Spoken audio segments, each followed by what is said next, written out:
अब 24 में जंग होगी एनडीए वर्सेस इंडिया की। आज इस नए नाम के मायने समझने बेहद जरूरी हैं।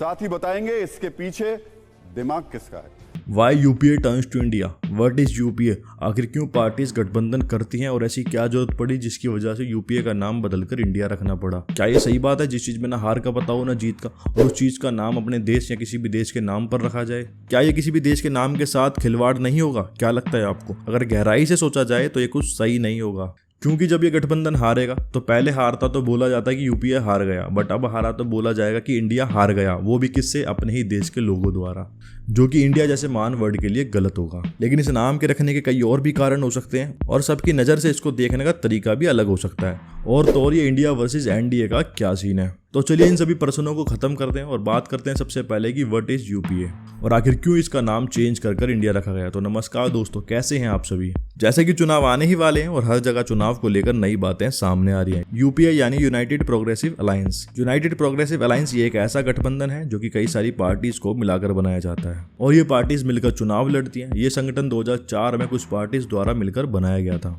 इस संगठन की फाउंडर और चेयरपर्सन सोनिया गांधी है, जो कि इंडियन नेशनल कांग्रेस की नेता भी है। इसमें जुड़ी पार्टीज जैसे समाजवादी पार्टी, बहुजन समाज पार्टी और अन्य भी कुछ पार्टीज हैं जो कि इंडियन नेशनल कांग्रेस को सपोर्ट करती हैं। इन सब के ग्रुप और संगठन को ही यूपीए का नाम दिया गया। 2004 जो कि ऐसा साल था इसमें यूपीए नामक अलायंस का नाम रखा गया। 2004 में इलेक्शन हुए जिसके तुरंत बाद इस यूपीए संगठन को बनाया गया, जिसने ज्यादातर वोट्स भी हासिल किए हुए थे। कुछ पार्टी जैसे समाजवादी पार्टी जिनके पास में 39 सीटें, बहुजन समाज पार्टी के पास में 19 सीटें और कुछ अन्य पार्टीज के पास में 59 सीटें टोटल थी। इन सभी ने अपना हाथ आगे बढ़ाया, यूपीए के साथ में मिल गए। लेकिन ये खेल कुछ ज्यादा लंबे समय तक नहीं टिकने वाला था, जिसका अंजाम हुआ कि पार्टीज ने गिरते हुए वैल्यू को देखते हुए अपने हाथ पीछे करना शुरू कर दिए। 2008 में 21 जून को बहुजन समाज पार्टी ने यूपीए से अपने हाथ पीछे लिए और इस संगठन से दूर हो गए। बीएसपी की लीडर मायावती जी हैं, जिनका कहना था कि कांग्रेस जिन्होंने बुंदेलखंड और पूर्वांचल के लोगों की हेल्प करने, जो कि ड्राउट से सफर कर रहे थे, उनसे कई सारे वादे किए थे जो उन्होंने नजरअंदाज किए और अपने दिए हुए वादे पूरे नहीं किए। इसी तरह तेलंगाना राष्ट्रीय समिति, J&K people democratic party, all India Trinamool Congress और भी कई सारी पार्टीज ने यूपीए से नाता तोड़ दिया और अलग हो गए। इन सभी उतार चढ़ाव के चलते यूपीए डूबता गया और उनकी सीट्स का ग्राफ गिरता गया। अब इसी जगह एक अलायंस और थी जिसका नाम था एनडीए।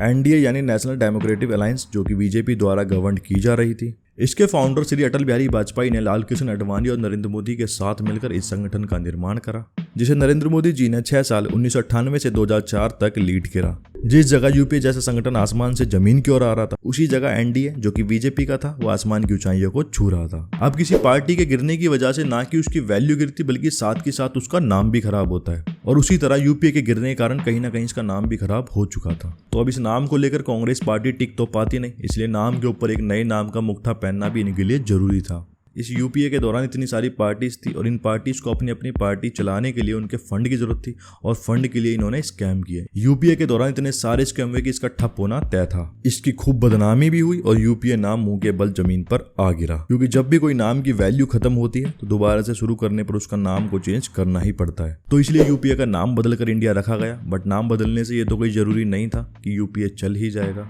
लेकिन इंडिया, जो कि Indian national development inclusive alliance है, उन्होंने इसे एनडीए, जो कि नरेंद्र मोदी ही लीड कर रहे हैं, उनके खिलाफ रखा है, जिसमें अब कहा जा सकता है कि इंडिया पीएम नरेंद्र मोदी के खिलाफ चुनाव लड़ेगा, जो कि सुनने में बहुत अटपटा है। आपको क्या लगता है, सुनने में अच्छा लगा कि पीएम मोदी वर्सेस इंडिया? इस बात पर बीजेपी और एनडीए ने भी अपनी नाराजगी जताई, किंतु फिर भी इसका नाम इंडिया ही पड़ा। अब इंडिया नामक अलायंस में कांग्रेस, आम आदमी पार्टी, टीएमसी, जेएमएम, डीएमके और भी 26 पार्टी ने मिलकर हिस्सा लिया। अब ज्यादा पार्टीज होने की वजह से ये इंडिया अलायंस एनडीए को टक्कर दे तो सकती हैं, बट इसी वजह से बीजेपी ने भी एनडीए को और बड़ा किया, जिसमें उन्होंने 38 पार्टीज शामिल की, जिसकी वजह से तकरार और भी बढ़ गई। वेल, देखना होगा कौन किस पर भारी पड़ता है। आपकी इस पर क्या राय है, कमेंट करके जरूर बताएं। और अगर वीडियो में दी गई इन्फॉर्मेशन आपको अच्छी लगी हो तो वीडियो को लाइक करें, अपने फ्रेंड्स के साथ में शेयर करें और ऐसी इंटरेस्टिंग वीडियोस के लिए चैनल को सब्सक्राइब करें। जय हिंद, जय भारत।